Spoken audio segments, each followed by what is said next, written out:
shirweynahan oo ahaa shir cilmiyeedka ganacsiga iyo arrimaha bulshada ayaa waxaa soo qaban qaabisay jaamacadda Soomaaliya. Shirkan ayaa waxaa lagu soo bandhigay cilmi baarisyo lagu sameeyay ganacsiga Soomaaliya. Ciwaanada cilmi baarisyada lagu sameeyay ayaa waxaa ka mid ahaa caqabadaha haysta ganacsatada Soomaaliyeed, saameynta luqadaha ajnabiga ay ku leeyihiin afka Soomaaliga, bulshada Soomaaliyeed saameynta ay ku yeelan doonto lacagaha cusub ee dhawaan wadanka loo soo daabacayo. Shir cilmiyeedkan ayaa waxaa ka soo qayb galay xildhibaano, wasiiro, khubaro soo bandhigaysa cilmi baarisyo, maamulka jaamacadda Soomaaliya iyo ardayda jaamacadda. Xildhibaan Cabdi Shiric Ciyaar Jecel oo ka mid ah xildhibaanada baarlamaanka federaalka Soomaaliya oo ka hadlay shir cilmiyeedkan ayaa u mahad celiyay jaamacadda Soomaaliya oo shirkan soo qaban qaabisay.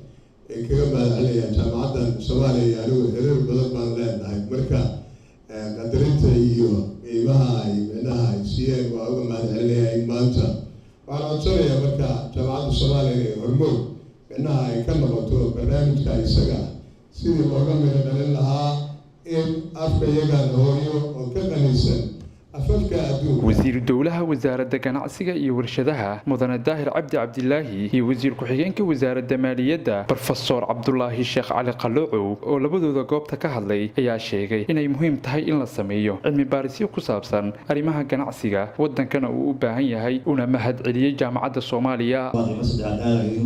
waxaan kaloo waxaan sheegtay in sanadkii mar la qabto section gooniya lagu qabto shirarka noocan ah. Marka waxaan jeclaan lahaa in meesha aad ka tirahdeen sanad inaad 6 bilood ka dhigtaan lana geeyo gobolada, inaad gobolada aad u gudubtaan oo goboladii la tago barnaamij wada laga sameeyo waxyaalo badan ay ka bedelaysaa. Marka waan ka codsanaynaa mas'uuliyiinta halkaa jooga maskaxdaada inay furanto,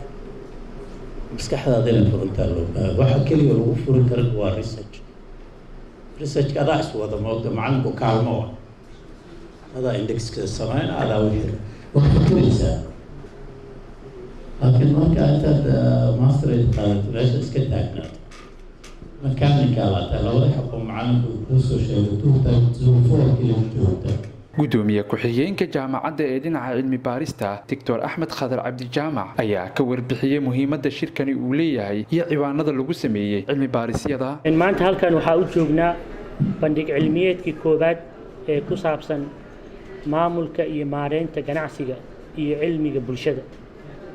bandhig cilmiyeedkan waxaa soo qabanqaabisay jaamacadda Soomaaliya. bandhig cilmiyeedkan waxaa loogu talagalay in lagu soo bandhigo cilmi baaris ay soo qabanqaabiyeen aqoon-yahano Soomaaliyeed muddo dheerna ay ka soo shaqeynayeen. cilmi baaristaas waxaa loogu talagalay inay ka faa'iideystaan ganacsatada, dowladda iyo dhammaan dadka ay qusayso. meeshaan lagu soo bandhigay maanta waxaa ka mid ahaa lacagaha hadda magaalada waxaa ku jirta in lacag cusub lasoo daabici doono.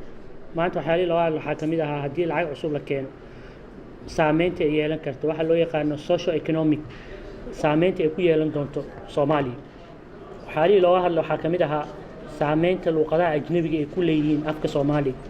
waxyaalihii looga hadlo waxaa ka mid ahaa caqabadaha ama dhibaatooyinka haysta ganacsatada Soomaaliya iyo kuwo kaloo lamida. bandhig cilmiyeedkan waa kii labaad ay jaamacadda Soomaaliya qabato sanadkan 2018.